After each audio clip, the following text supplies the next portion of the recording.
My daughter-in-law threw my cooked dinner in the trash. I didn't yell, I just locked the kitchen door. I am Coretta, 73 years old. My hands have wrinkles on them now. My knees ache every single morning when I wake up, and my hair turned completely silver about 4 years ago. But I still wake up at 5:30 every morning. I still make my bed perfectly before I leave the bedroom.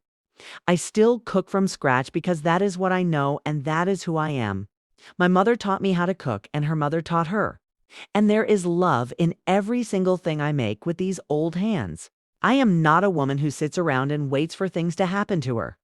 I am a woman who has held this family together through hard times, through loss, through everything life decided to throw at us. And I did it all without complaining. I did it all quietly and with grace. That is the kind of woman I am. Or at least, that is the kind of woman I was trying to be. Until Shaylee came into my sons' life and decided that she was going to make every single day in this house feel like a battle I never signed up for. Let me tell you exactly what happened today. Because today was the day everything changed. Today was the day I stopped being quiet. It started like most Tuesdays start for me. I got up early, made my coffee, sat by the window for a little while just watching the morning come in. There is something peaceful about that time of day before anyone else is awake. The house is quiet, the birds are starting up outside, and for about 30 minutes I feel completely at peace. Then I heard Beckett's alarm go off upstairs, and I heard him moving around and I thought to myself, I'm going to make something special for dinner tonight. Beckett has been working so hard lately. He leaves before 7 every morning and sometimes does not come home until 7 or 8 at night. He looks tired. A mother notices these things, even when her son is 42 years old and acts like he does not need anyone to notice anything about him anymore. So I decided I was going to make his favorite, pot roast with carrots and potatoes, the kind I used to make when he was a boy and would come running into the kitchen asking what smelled so good. I have made that pot roast probably 300 times in my life. I know it by heart. I started it in the morning, letting the meat slow cook all day the way it is supposed to, letting the whole house fill up with that warm, deep smell that means home. I checked on it through the afternoon. I added the vegetables at the right time. I made fresh rolls to go with it because Beckett has always loved fresh rolls. He used to eat 3 or 4 of them before. The meal even started when he was a teenager, and I would have to tell him to slow down or he would not have room for dinner. Around 4 in the afternoon, Shaylee came downstairs. Now, I want to be fair here because I am trying to be a fair woman. I want to tell this story the right way. Shaylee is not an evil person. I do not think she is evil, but she has made it very clear from the moment she married my son 3 years ago that she does not want me in this house, even though this is my house, even though I have lived here for 31 years, even though Beckett and I moved in together after his father passed away 6 years ago, because neither one of us wanted to be alone, and because this house has 5 bedrooms, and it made sense. Shaylee knew all of this before she married him. She knew I lived here. She knew the arrangement. But knowing something and being at peace with it are 2 very different things. And Shaylee has never been at peace with me being here. She came downstairs and she looked at the stove where my pot roast was sitting. And she looked at the rolls I had lined up on the counter cooling. And she got this look on her face. I have seen that look before. It is the look she gets when something bothers her, but she has not decided whether she is going to say something about it or not. I smiled at her. I said, dinner will be ready around 6. I made Beckett's favorite.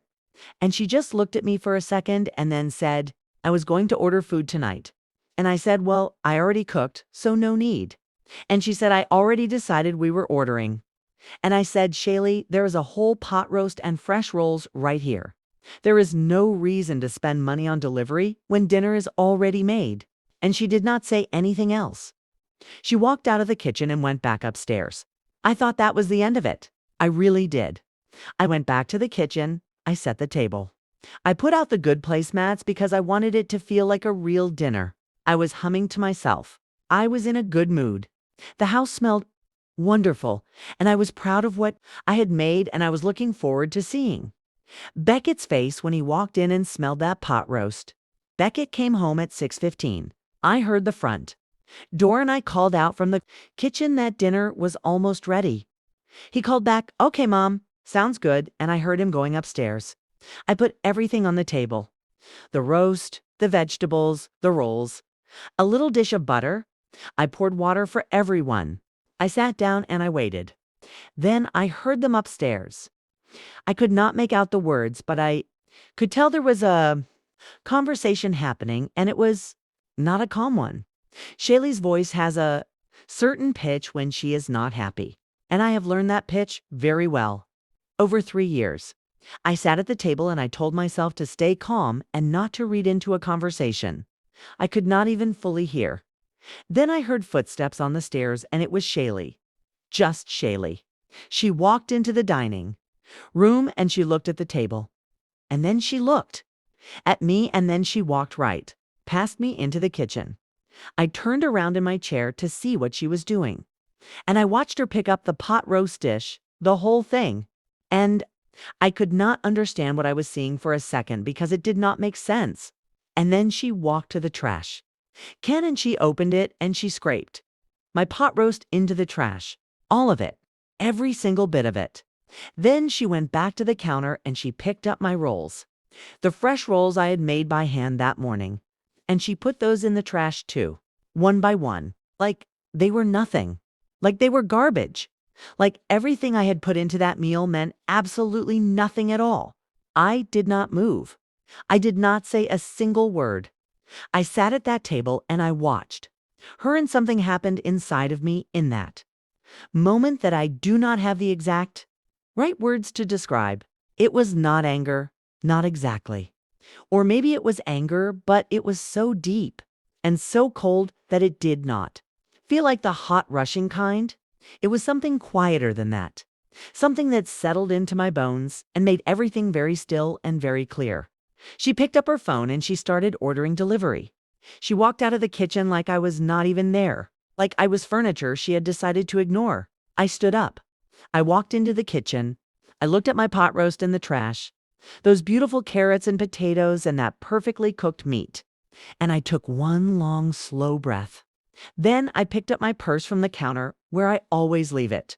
I took out my keys and I locked the kitchen door. This requires a small explanation because not every house has a kitchen that locks from the inside, but this house does. Because when we renovated about 15 years ago, my husband, Earl, wanted a proper lock on that door. Something about keeping the grandchildren out when we were cooking. That lock has sat there for 15 years and I have never once used it. Until today, I locked the door. I put the key in my purse and I went to my room. I did not yell. I did not cry. I did not say a single word to Shaylee. I just locked that door and went to my room and sat in my chair by the window and thought about what I was going to do next. About 20 minutes later, I heard Beckett knock on my bedroom door. I said, "Come in." He came in looking like a man caught between two things and not knowing which way to fall, which is honestly how he has looked for about 2.5 years now, and I feel sorry for him, even when I am frustrated. He sat on the edge of my bed and said, "Mom, I'm sorry about dinner." And I said, "Are you?" And he said, "Shaylee is stressed." And I said, "Beckett, she threw food I spent all day cooking into the trash." He was quiet.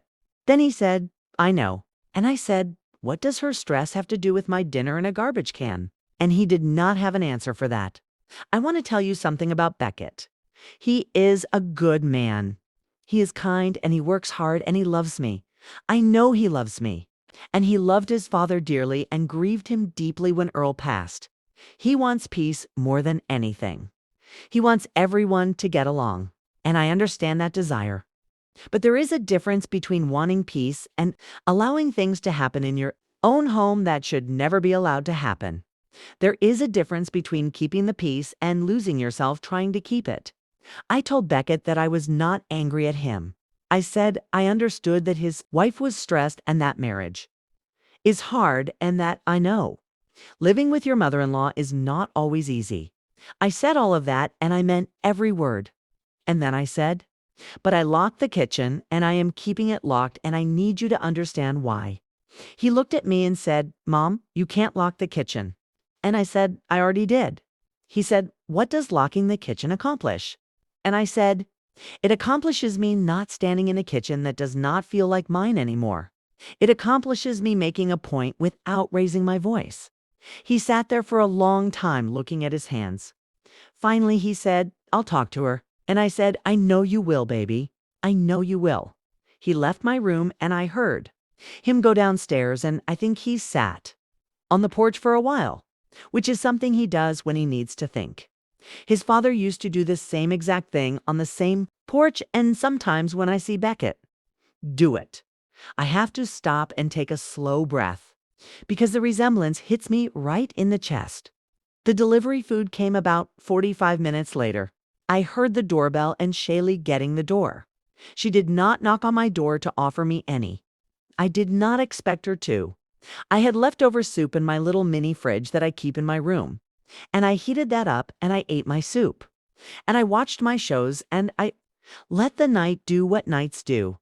But I did not unlock the kitchen. The next morning, I got up at my usual time.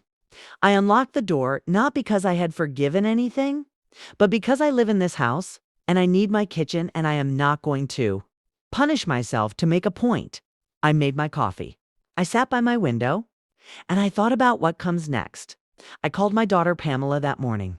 Pamela is Beckett's younger sister, and she lives about 40 minutes away, and we talk every few days. I told her what happened. She was so angry she could barely speak. She said, Mom, I am coming over right now. And I said, no, Pamela, listen to me first. She listened. I told her I had a plan and needed her help, but that she had to be calm about it because coming in swinging would only make things worse. She said, okay, tell me. So I told her. I've been going to see my attorney, a lovely woman named Frederica, who has handled our family's legal matters for about 12 years. And I have been talking to her for several months about something Beckett does not know about yet. When Earl and I bought this house, we put it in both our names. When Earl passed, the house came fully to me. It is my house. My name is on the deed. It has always been my name on the deed.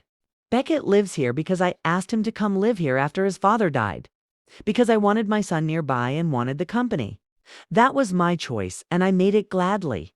But what that means legally is something that has become very important to me. Frederica and I had been discussing my options for a while. Not because I wanted to do anything drastic, but because I am 73 years old and I have watched what happens to women my age who do not know what they do. I own and what their rights are. I did not want to be that woman. So I had been educating myself. After I spoke to Pamela, I called Frederica. I told her what happened with the dinner. She was quiet for a moment, and then she said, well, Coretta, I think it might be time to move forward. And I said, yes, I think so too. What I had Frederica prepare was a formal living agreement. Not a lease exactly, but a document that spelled out clearly what the arrangement was in this house, what was expected of everyone, and what would happen if the arrangement was not working. It was not about money. It was about clarity, about putting in writing what everyone should have understood from the beginning. I asked Pamela to come over that Saturday. I asked Beckett to be home. I sat them both down at the kitchen table and I told them what I had done. Beckett went very still. He listened to every word. When I finished, he said, Mom, why didn't you talk to me? And I said, Beckett, I have been talking to you for 2 years.